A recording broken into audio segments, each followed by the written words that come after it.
Assalamualaikum warahmatullahi wabarakatuh. Halo teman-teman relawan, salam sehat, salam kemanusiaan. Kembali lagi bersama kami di podcast KSR UPI Kampus Purwakarta bersama aku Rere Realistia dari anggota KSR UPI Kampus Purwakarta, Program Studi Pendidikan Guru Sekolah Dasar. Oke teman-teman, jadi pada episode kali ini kita akan membahas sebuah topik yang sangat menarik dan tentunya penting untuk kita bahas, terlebih lagi para kaum remaja nih. Jadi pada episode kali ini kita akan membahas mengenai edukasi kesehatan remaja.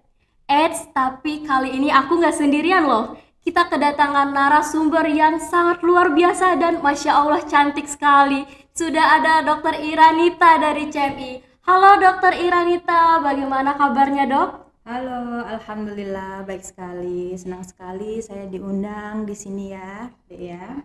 Alhamdulillah, seperti kata pepatah dok, tak kenal maka tak aruf. Maka alangkah lebih baiknya kita perkenalan terlebih dahulu ya dari dokter agar penonton juga bisa lebih mengenal dokter. Mangga dokter dipersilakan. Terima kasih.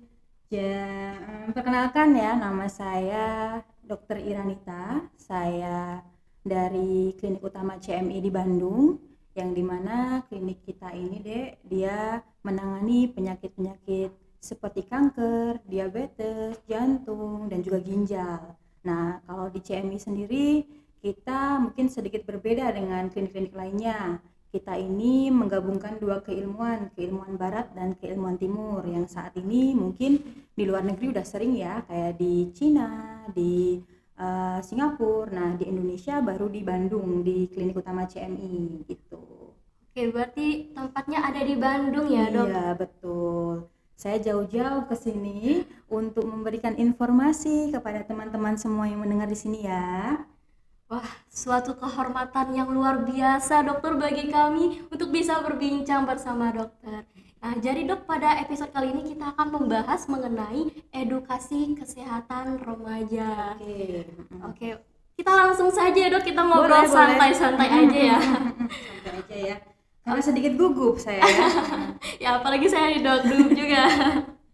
Oke dok, ngomong-ngomong mengenai edukasi kesehatan remaja, tentunya tak lepas dari yang namanya kesehatan reproduksi pada remaja ya dok. Betul. Nah, menurut pandangan dokter, bagaimana sih pengetahuan mengenai kesehatan reproduksi ini dan mengapa hal ini tuh penting untuk kita ketahui? Jadi sebenarnya reproduksi atau kesehatan reproduksi ataupun alat reproduksi itu di masyarakat Indonesia itu sangat tabu sebenarnya. Kalau sedikit-sedikit kita membahas alat reproduksi, pasti pikirannya, aduh ini nggak bagus lah dibahas. Padahal sebenarnya kesehatan reproduksi itu sangat penting di Indonesia terutama ya, karena banyak sekali di Indonesia ini yang mengalami atau terkena penyakit-penyakit reproduksi gitu ya, apalagi anak muda, karena kan mungkin ada pergaulan, ada yang bebas, ada yang tidak. Nah itu yang perlu harus disadari oleh masyarakat, terutama untuk orang tua sih ya. Kadang dari kecil mungkin orang tua tidak membiasakan untuk bahasa-bahasa yang seharusnya memang dimengerti oleh anak-anak gitu ya. Contohnya kayak misalkan alat kelamin itu pasti akan diarahkan ke bahasa yang lain. Sedangkan itu nggak masalah kalaupun anak kecil tersebut atau adik-adik kita ini tahu kalau ini adalah namanya alat vagina ataupun penis, itu nggak masalah gitu. Jadi itu harus memang diajarkan ke mereka biar nanti kalau gede mereka nggak tabu gitu. Oke, jadi ini adalah suatu hal yang sangat penting Penting sekali banget ya dok. Apalagi sekarang ini banyak sekali yang karena nggak sering dengar, kemudian ketika bahas jadikan bahan bercandaan. Iya, betul Jadi nggak sekali. nyaman kan dengernya. Iya. Padahal itu ya biasa aja sebenarnya, nggak apa-apa. Di luar negeri pun juga sudah ada pendidikan reproduksi, bahkan ada pendidikan seksualitas itu dari kecil, dari SD sudah dikasih tahu gitu. Sudah ada. Oke dok, nah seharusnya pemberian edukasi seperti ini tuh diberikan pada anak mulai usia berapa sih dok? Sebenarnya ketika dia sudah paham dan dia sudah penasaran gitu ya. Kalau misalkan si adik atau si anak ini dia sudah mulai penasaran, dia tanya nih gitu kan, mama ayah itu apa, itu disampaikan aja sedini mungkin. Misalkan dia sudah mulai menyadari di usia preschool ya, misalkan dia sudah 3 tahun dia sudah paham, itu seharusnya dikasih tahu. Dalam arti dikasih tahu tuh bukan berarti harus nanti kalau contoh nih, misalkan ini adalah dada, ini adalah payudara, ini adalah vagina. Nanti kalau misalkan ada orang yang menyentuh, tidak boleh ya selain keluarga ataupun kamu sendiri. Kalaupun keluarga itu bolehnya mama aja misalkan ya. Kalau misalkan ini bolehnya mama aja. Yang lain jangan. Nanti kalau misalkan ada yang menyentuh, nanti tolong ditebas atau ditepis gitu ya, atau lari seperti itu, karena itu menghindari yang namanya pelecehan seksual pada anak-anak. Kan nggak tahu dia dipegang-pegang diem-diem aja. Iya, Padahal di Indonesia ini pedofil banyak banyak sekali. ya, jadi harus benar-benar dikasih tahu atau dipahamkan kepada anak-anak atau adik-adik preschool. Berarti kan sebelum TK kalau dia sudah paham, nah itu disampaikan kayak saya pernah mengisi acara pada anak-anak gitu ya, TK waktu itu, dokter kecil gitu ya. Nah itu kami diberi tugas untuk memberikan arahan tentang reproduksi nih gitu. Kita juga bingung, nah reproduksi anak kecil tahu apa? Ketika kita ulik lebih dalam, kita pelajari lebih dalam, ternyata memang pengetahuan reproduksi untuk anak laki-laki dan perempuan itu sangat penting. Apalagi nanti kalau dia sudah sering mengetahui, oh ini adalah alat reproduksi perempuan. Untuk laki-laki pasti dia udah tahu, oh itu nggak boleh dipegang. Nanti ada saatnya dia tahu menstruasi itu apa. Jadi kan perlahan dulu. Kalau tiba-tiba kita dikasih taunya udah menstruasi nih, nah kan bingung juga ibunya mau menjelaskan dari awal, Iya, dari betul. akhir kan. Dari kecil memang harus sudah diberitahu. Jadi jangan sampai kita itu atau orang tua itu atau kita yang dewasa menutup-nutupi gitu. Sebaiknya memang diberitahu aja, ini seperti ini dan tidak boleh dipegang atau tidak boleh diperlihatkan oleh orang lain. Nah itu kan wajib sekali, anak kecil Iya, kan nggak betul. tahu ya gitu. Jadi biar ada rasa nggak nyaman ketika dia suatu ketika memakai baju agak terbuka atau bagaimana, itu memang sebenarnya kan style ya. Iya. Tapi mungkin mereka sudah mulai aware gitu, udah mulai tahu dan sadar gitu. Oke, berarti ini tuh harus dikasih tahu sejak dini ya, Dok? Betul, sedini mungkin sebelum sekolah preschool kalau bisa. Oke, berarti sebelum sekolah, apalagi anaknya sudah mulai mengerti, mulai penasaran Mulai gitu ya, Dok? penasaran, itu dikasih tahu aja gitu, tapi dengan bahasa-bahasa yang mudah dicerna oleh didiknya gitu. Oke. Oke nih, Dok. Berkaitan dengan kesehatan reproduksi, tentunya ini nggak lepas dari peran penting orang tua ya. Betul, Nah, betul sekali. ada nggak sih, Dok, cara atau tips bagi orang tua untuk bisa memberikan edukasi ini kepada anaknya? Sebenarnya cara itu bermacam-macam, tergantung dari anaknya itu dia sukanya apakah mendengar, apakah visual gitu ya. Cara mengajarnya berbeda-beda. Kalaupun dia memang masih suka, laki-laki biasanya lebih suka bermain ya gitu. Iya. Nah itu nanti diajarinya nggak boleh langsung ditekan saat itu juga. Ini seperti ini nggak boleh. Diajari pelan-pelan. Dan otomatis laki-laki itu biasanya lebih cepat paham dengan hal-hal seperti itu. Nah itu pun memberitahunya nggak boleh langsung gamblang. Kayak misalkan contoh misalkan dia nggak sengaja memegang bagian dada anak perempuan ini seusianya gitu. ya. Nah biasanya kan ibu-ibu atau orang tua jangan dipegang, udah gitu doang.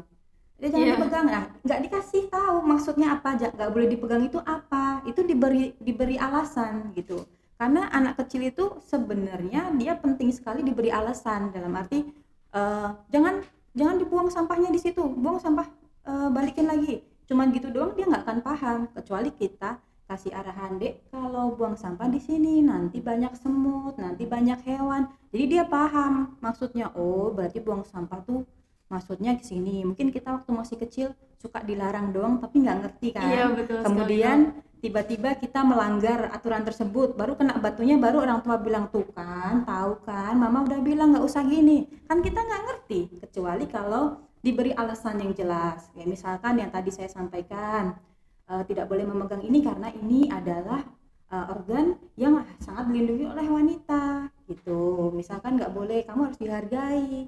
Kalau mau dihargai, jadi nggak boleh sembarang pegang, sembarang ini ya. Namanya anak kecil harus diberi pengertiannya dengan jelas. Dengan gitu. jelas betul. Ya, dan berulang sih, nggak bisa cuman sekali, harus berulang. Nanti besok lagi diulangin lagi. Jadi sistemnya mungkin reminder kayak kemarin udah dikasih tahu mama kok diulangi lagi. Nah gitu, berarti dia tahu alasannya dilarang apa gitu. Oke, berarti dalam pemberiannya sendiri itu tergantung dari anaknya juga ya dok? Iya, Dia tergantung. visual atau audio gitu ya? Iya, tergantung. Kalau misalkan bisa diajak dengan bermain nih, malah lebih enak Lebih kan enak gitu. gitu. Apa bagian mana yang ini, apa ini pakaian yang harus ditutupin di arah mana. Nah itu kan bisa diajak sembari bermain gitu. Iya, lebih nyaman juga tentunya ya dok? Betul. Dan nggak tabu nanti gede-gede mendengar bahasa yang seperti itu, udah biasa, mama udah sering ngasih tahu kan gitu. Oke. Next pertanyaan selanjutnya ya dok. Boleh. Sekarang mengenai infeksi menular seksual atau Oke. IMS. Nah, apa sih dok infeksi menular seksual itu dan apa penyebab terjadinya IMS tersebut? Infeksi menular seksual seperti kepanjangannya ya, infeksi menular seksual itu sebenarnya suatu penyakit yang disebabkan karena dan mudah menular ya, paling sering disebabkan karena berhubungan dengan reproduksi seks bebas sebenarnya gitu. Salah satu contohnya seperti penyakit-penyakit reproduksi yang itu HIV, gonore, kemudian jamur atau trichomoniasis atau parasit, itu banyak sekali sebenarnya. Sebagai contohnya itu HIV gitu. Tapi perlu diketahui bahwa penyakit menular seksual ini tidak harus dia itu menular melalui hubungan seksual. Masih ada banyak ya, seperti transfusi darah itu bisa. Tapi kalau misalkan itu contohnya yang tadi saya sebutkan yang untuk infeksi menular seksual yang kayak darah, terus kemudian disuntik itu HIV. Kalau gonore, kemudian sifilis mungkin ya pernah dengar raja singa gitu ya. Terus kemudian penyakit parasit di bagian reproduksi atau trichomoniasis. Nah, itu paling sering memang karena hubungan seksual yang bebas gitu, atau sering ganti-ganti pasangan. Nah, itu mudah sekali orang terkena penyakit tersebut gitu. Oke, jadi ada banyak macam ya dok, macam-macam dari penyakit infeksi menular seksual ini. Nah kemudian dok, ada nggak sih ciri-ciri gejala seseorang yang terinfeksi menular seksual ini baik pada perempuan maupun laki-laki? Sebenarnya banyak gitu ya, tergantung dari jenis penyakitnya gitu ya. Tadi saya sebutkan ada juga yang herpes gitu ya. Mungkin kalau di sini bahasa herpes tahu ya, herpes apa gitu ya. Apa ya kalau bahasa lainnya itu bentuk ya kayak luka kecil-kecil gitu di bagian vagina ataupun di bagian penisnya. Nah, itu salah satu gejalanya ada luka di bagian alat reproduksinya. Kalau untuk laki-laki paling sering itu ada luka di bagian penisnya, tiba-tiba ada luka nih gitu. Nah, lukanya pun juga kita tidak bisa serta-merta ada luka, langsung ini ke arah sifilis gitu. Wah, ini langsung ada mungkin gonore, itu enggak. Memang harus dilakukan pemeriksaan dulu, datang ke dokter. Terus kemudian kalau untuk laki-laki juga ada keluar nanah dari atau cairan dari penisnya. Biasanya datang, dok, saya sambil senyum-senyum tuh, dok, saya kencing bernanah. Nah, itu bahasanya, kencing nanah gitu. Terus nah biasanya anak remaja yang seperti ini nih gitu ya, dia ini datang sudah coba-coba minum obat gitu. Udah A B C D E, wah saya lihat di Google nih A B C minum, A C D E minum, tiba-tiba datang, dok ini saya sudah minum A B C D E nggak sembuh-sembuh. Nah, itu sebenarnya bisa memburamkan diagnosa gitu, karena kan sudah diberi biasanya antibiotik paling sering diminum mereka, itu memburamkan diagnosa. Kemudian jadinya kita rancu apakah ini karena gonore ataukah memang karena peradangan aja gitu. Jadi memang harus dilakukan pemeriksaan lebih lanjut gitu ya. Terus kemudian kalau kencing nyeri itu untuk laki-laki juga ya. Ini saya bicarain laki-laki dulu ya, biar nggak bingung ya. Kalau kencing nyeri, terus kemudian rasa terbakar nggak nyaman kalau ketika kencing seperti itu. Terus demam juga. Ada demam juga karena kan infeksi ya, di situ namanya juga infeksi menular seksual. Jadi rasanya pasti kayak meriang seperti itu. Tapi yang paling sering adalah luka di bagian penis, terus kemudian dia itu kencing bernanah, terus terus kemudian ada nyeri, terus nyeri ketika buang air kecil ya, itu paling sering itu. Kalau untuk yang laki-laki gitu. nah kalau untuk yang perempuan itu paling sering, jarang sih sebenarnya, kadang tuh nggak kelihatan gitu loh kalau dia itu terkena infeksi gitu. Paling sering itu keputihan, tapi kan keputihan itu ada macam-macam ya penyebabnya. Ada yang apa karena memang fisiologis normal, ada juga yang memang karena bakteri, ada juga yang memang jamur, ada juga yang lainnya gitu, keputihan fisiologis yang lainnya. Nah kalau keputihannya yang infeksi menular seksual, dia itu lebih sering, lebih banyak, warnanya pun juga sebenarnya bervariasi ya. Kalau sudah warna hijau, kuning, terus kadang ada merah, nah itu sampai harus segitu ya. iya, jadi keputihan itu macam-macam gitu. Memang dia normal pada perempuan, kalau misalkan mau menstruasi dia normal gitu. Tapi kalau dia terus-terusan keputihan dalam arti banyak, sehari harus koknya nggak nyaman, basah terus, nah itu harus dilakukan pemeriksaan lebih lanjut gitu. Karena perempuan jarang sekali soalnya, nggak ada kayak misalkan kayak laki-laki kencing rasanya sakit terus ada luka, itu jarang sekali. Paling sering adalah keputihan, tiba-tiba pas melakukan hubungan seksual laki-lakinya baru kena, nah itu baru ketahuan, oh ini perempuannya pasti harus diobati juga gitu. Nggak bisa cuma salah satu laki-laki aja, dua-duanya harus diobati. Ya, Dok? Iya, karena kan itu kita harus mencari penyebabnya di mana gitu. Oke. Berarti keputihan sendiri itu pada perempuan tuh sebenarnya hal yang normal gitu ya, Dok? Normal Namun sebenarnya. ada indikator-indikator tertentu juga gitu ya. Normal sekali kalau dia bening, tidak menimbulkan bau, tidak gatal, terus datangnya sesekali sebulan aja, itu normal. Jadi nggak perlu takut gitu. Karena ya bisa aja nggak cuman karena penyakit seksual aja terjadi keputihan, tapi banyak macamnya lah, banyak halnya lah gitu.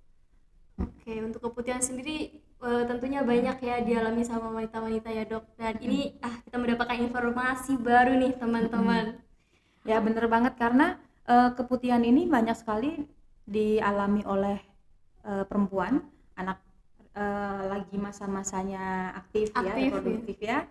Nah itu dia biasanya sudah, kalau mulai keputihan itu diem dulu, dia nggak mau menyampaikan dulu.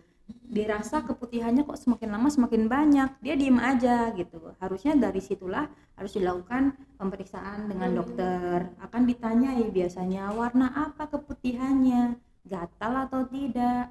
Biasanya kalau misalkan dicium bau atau enggak, karena berbeda-beda. Bau itu disebabkan karena apa, yang gatal disebabkan karena apa, itu beda-beda. Pengobatannya pun juga beda-beda gitu. Oke, berarti beda-beda ya, Dok, setiap kategorinya gitu ya. Ada kategorinya sendiri-sendiri penyebabnya. Nah obatnya juga berbeda-beda, jadi nggak sembarang kayak di Google searching, kayaknya obatnya ini nih, nah itu nggak boleh tuh gitu ya. Datang-datang udah terlambat, karena itu bisa selain tadi keputihan deh, kalau yang IMS ya, dia nyeri pinggul juga. Oh, nyeri pinggul juga ya, Dok? Ada nyeri pinggul gitu. Mungkin kalau misalkan disebabkan karena HPV, virus human papilloma, itu penyebab kanker biasanya. Kanker, ya. Nah itu ada seperti kutil gitu di vaginanya gitu. Jadi itu bener-bener kita tuh harus aware banget lah masalah reproduksi, soalnya banyak yang terlambat datang gitu. Tiba-tiba sudah ada kutil, terus ujung-ujungnya pas udah diambil, kedepannya itu dia kemungkinan besar bisa saja terkena kanker gitu. Karena itu adalah salah satu penyebab utama kanker serviks gitu. Nah itu kan awam ya, sangat jangan-jangan ini enggak, dicuekin aja, padahal itu harus dicegah lebih baik loh daripada udah terlanjur. Banyak sekali masyarakat yang takut ke dokter karena takutlah kenapa loh, justru kalau kenapa bisa diobati kan gitu. Banyak sekali yang terlambat seperti itu. Oke. Lebih banyak mendiagnosa sendiri ya, Dok? Betul, karena ada bantuan dokter Google. Iya betul. searching Google. Iya, jadi datang ke saya selalu bilang, udah searching ya gitu kan. Iya dok, gitu. Udah minum obat apa aja, udah ditembak dia udah, oh ini. Saya pun juga tahu yang diminum sama dia apa gitu. Padahal obatnya sebenarnya bukan itu, tapi karena mungkin ada beberapa orang di Google itu dia mengalami keluhan yang sama, kemudian minum obatnya itu memang karena peradangan aja ya sembuh. Sedangkan dia minum dia akan hilang sih penyebabnya beberapa gitu, kayak misalkan mungkin ternyata ada bakteri di situ ya hilang, tapi kan penyebab utamanya itu yang harus kita hilangkan gitu. Oke, berarti nggak boleh asal-asalan banget ya gitu. Nggak boleh, lebih baik konsultasi dengan dokter dulu, dokter umum biasa nggak apa-apa, nanti nggak usah malu-malu, dia sudah tahu kalau datang dengan senyum-senyum, tandanya apalagi laki-laki ya gitu kan, laki-laki paling sering memang itu ada kencing nanah, tapi saya sudah obati, saya kemarin sempat hilang gitu. Kalau ditanyain emang kamu habis ngapain gitu kan pertanyaannya, nanti si pasiennya biasanya nggak ngapa-ngapain dok gitu.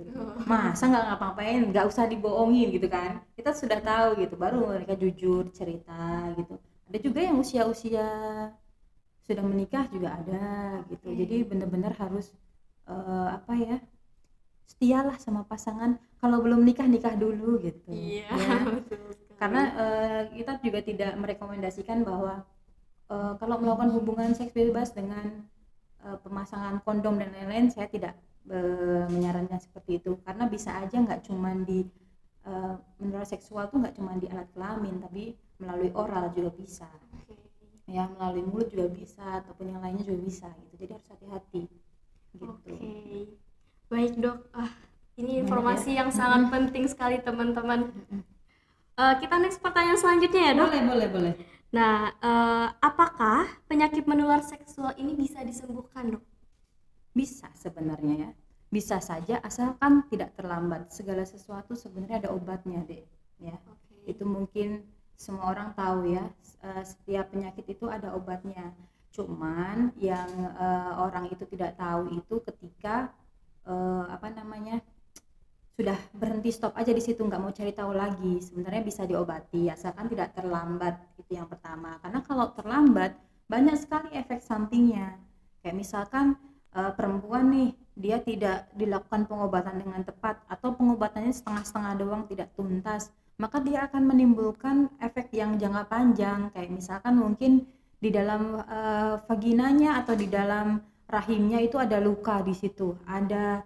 Biasa kalau habis luka peradangan, kemudian kayak ada muncul keloid gitu ya deh ya, mungkin tahu ya, itu keloid juga bisa terjadi di dalam kandungan, sehingga ketika nanti dia mau hamil, udah menikah mau hamil, nanti sulit terjadi penempelan kan nanti kan pasti akan menempel di dinding uterusnya, terus nanti berkembang di situ. Nah dia akan luruh terus gitu, jadinya mandul, sulit. Untuk laki-laki juga sama, karena kan berhubungan dengan yang namanya saluran reproduksi itu kan, kalau spermanya nanti masuknya bagaimana, apakah peradangannya sampai ke bagian pembentuk spermanya, kan kita nggak tahu gitu. Jadi itu harus jangan sampai terlambat. Terus kemudian kanker bisa aja gitu. Jadi kalau diobati apakah bisa? Bisa, asalkan tidak terlambat. Yang paling berat adalah kanker gitu kan. Kalau bisa, emangnya bisa penyakit gonore itu menyebabkan kanker, penyakit sifilis menyebabkan kanker, ataupun yang lainnya bisa aja, karena terjadi perubahan gen atau sel di situ. Ibaratnya masih kalau yang masih baik kan nggak ada peradangan, nggak ada kerusakan di situ, terus tiba-tiba dia punya gen yang namanya penyakit kanker, bisa aja muncul kanker di situ. Terus kemudian kalau misalkan orang yang sudah melakukan aborsi gitu, itu kemungkinan besar gitu bisa terkena kanker payudara ataupun serviks gitu. Kok bisa payudara? Kok bisa kanker serviks? Bisa kalau dia itu hamil. Kan ketika hamil, maka tubuh si perempuan kan sudah mulai yang namanya payudara membentuk jaringan ASI ya. Iya. Kelenjar ASI-nya sudah terbentuk. Kemudian uterusnya atau rahimnya sudah mempersiapkan diri untuk ditumbuhi perkembangan si dedek janinnya. Kemudian dilakukan aborsi, diambil, diluruhkan si bayi tersebut. Kemudian kira-kira yang di payudara yang tadinya sudah terjadi kelenjar susu jadi apa? Kan jadi benda asing di situ. Harusnya kan diambil sama bayinya untuk diambil susunya ya, Iya. ASI-nya, tapi dia menjadi benda mati di situ. Makanya tuh ada benjolan gitu ya, karena itu adalah kelenjar susu yang mungkin belum harusnya dikeluarkan tapi nggak dikeluarkan. Lambat laun, kelamaan dia akan menjadi suatu benalu di situ. Dia di tubuh akan merespon, oh ini apa sih? Oh ini mungkin benda yang baru lah, ya udah kita coba untuk diperbaiki di situ. Tapi biasanya kalau sudah tubuh si pasien error, dia akan tumbuh terus menerus jadilah suatu kanker, sel kanker payudara. Di serviks pun juga sama. Tadi serviks yang tadinya udah siap ditempati sama si bayi, tiba-tiba kan diluruhkan. Perubahan di situ pasti akan ada terjadi. Nah, disitulah mudah terjadinya kanker ataupun melakukan hubungan seksual sejak dini ya, usianya masih belasan tahun tapi sudah melakukan hubungan seksual. Itu mudah sekali terjadinya perubahan sel, terutama sel kanker di situ. Karena ya itu lagi, kembali lagi ke sel kanker itu kan penyebabnya dia terjadinya pertumbuhan sel abnormal terus menerus. Kan kanker kan segitu, jadi dia tumbuh terus padahal harusnya berhenti, tapi dia tumbuh terus. Normalnya tuh habis tumbuh kemudian dewasa mati, baru lagi gitu. baru lagi tumbuh lagi terus kemudian dewasa dia mati, seperti itu. Nah, ini matinya nggak ada, tumbuh aja terus, ada yang rusak di situ karena dia pikir ini adalah yang hal normal buat dia, karena dari kecil sudah dipicuan sama dia. Kan kalau dilakukan hubungan seksual kan pasti akan merusak bagian vagina, ada yang rusak, selaput darah rusak dan lain-lain. Nah, itulah yang pemicu utamanya. Makanya kenapa kesehatan reproduksi sangat penting, apalagi alat reproduksi diperkenalkan dari kecil biar dia tahu gitu. Dia pikir nggak apa-apa, padahal itu bermasalah.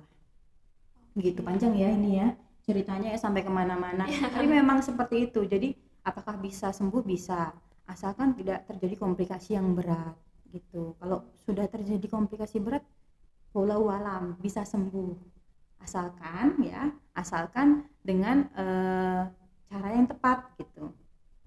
Karena kan ilmu kedokteran terus berkembang deh gitu ya. Jadi ilmu kesehatan kita ini terus berkembang. Jadi apakah ada obatnya? Pasti ada obatnya gitu.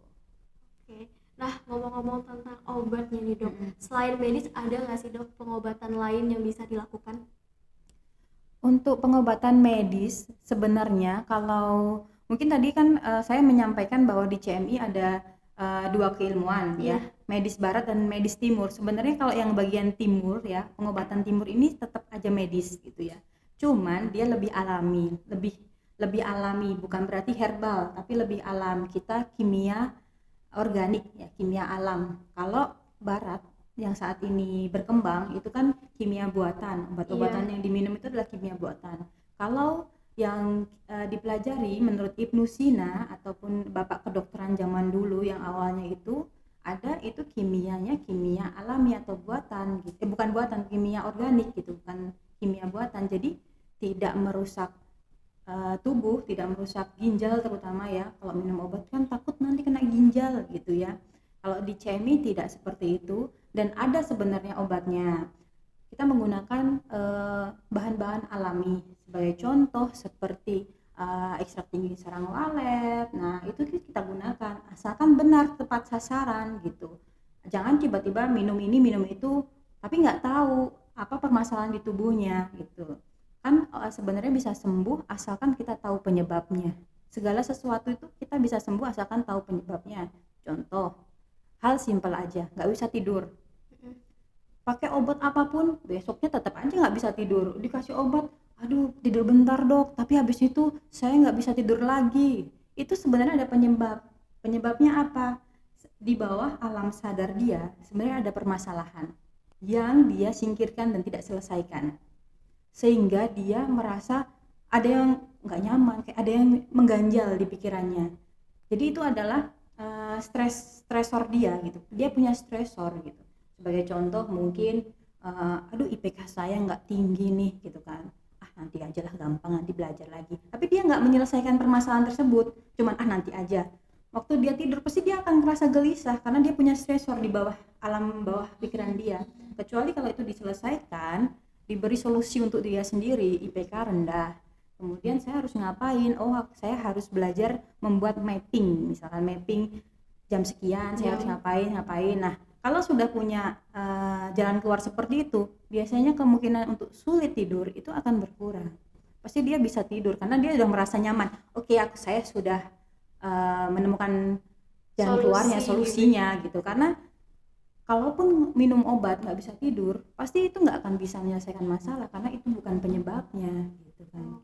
Tubuh dipaksa untuk tidur dengan obat-obatan, sedangkan bukan itu yang diminta oleh tubuh. Ada hal lain nih harus diselesaikan gitu. Jadi simpel aja ini, yang nggak bisa tidur tuh apa ya? Biasanya ada penyebab di bawah alam sadar dia gitu. Oke, ini perihal tidur banyak sekali nyambung ya, jadi nggak disambung-sambungin ya. Dan ini juga sering kali dirasakan oleh para remaja, Dok, nggak bisa tidur, begadang gitu ya. Itu mungkin karena banyak skripsi belum selesai, terus kemudian dia coba untuk acuhkan, kesampingkan, tidak diselesaikan solusinya. Nah, itu yang bikin dia nggak bisa tidur. Coba dibelah, dibuka, apa sih yang membuat sebenarnya ganjel gitu ya. Dibuka, terus kemudian dijabarkan, dibikin mind map gitu. Apa ya, kira-kira saya harus menyelesaikan bagian mana dulu. Itu yang sebenarnya harus diselesaikan. Kalau misalkan nggak bisa tidur gitu ya. Oke, Dok. Nah, kita masuk ke pertanyaan terakhir nih, Dok. Waduh, udah terakhir ya? Iya, sudah pertanyaan terakhir. Yakni, apakah jika seseorang terinfeksi menular seksual, lalu ia memiliki seorang anak, nah dapatkah ini tuh juga menular kepada anaknya atau tidak, Dok? Tergantung dari si penyebabnya sih, gitu. HIV paling sering bisa mengenai si jabang bayinya, si adiknya. Bahkan di dalam kandungan juga bisa. Paling menakutkan memang selama ini adalah HIV, karena kan belum ada obatnya bahasanya ya, belum ditemukan adanya obat. Padahal sebenarnya HIV ini dia kan penyebabnya virus ya, virus gitu. Nah, virus ini sebenarnya self-limiting disease, dia bisa sembuh dengan sendirinya asalkan daya tahan tubuhnya itu baik, daya tahan tubuh si pasiennya itu baik. Makanya kalau virus corona, dia kalau terkena sama pasien, edukasinya apa? Tingkatkan imunitas ya. Paling cuman olahraga, minum vitamin C, vitamin D kan gitu. Itu sebenarnya dia bisa sembuh dengan sendirinya. Cuman yang jadi permasalahan HIV ini, dia menyerang sistem kekebalan tubuh si pasien. Jadi dia tahu gitu. Harusnya kan butuh imunitas nih gitu. Tapi yang diserang yang si imunitas ini dimakan sampai habis, makanya dia nggak sembuh-sembuh. Kecuali kalau si pasien tersebut itu diberikan obat antivirus, terus kemudian imunitasnya diperbaiki.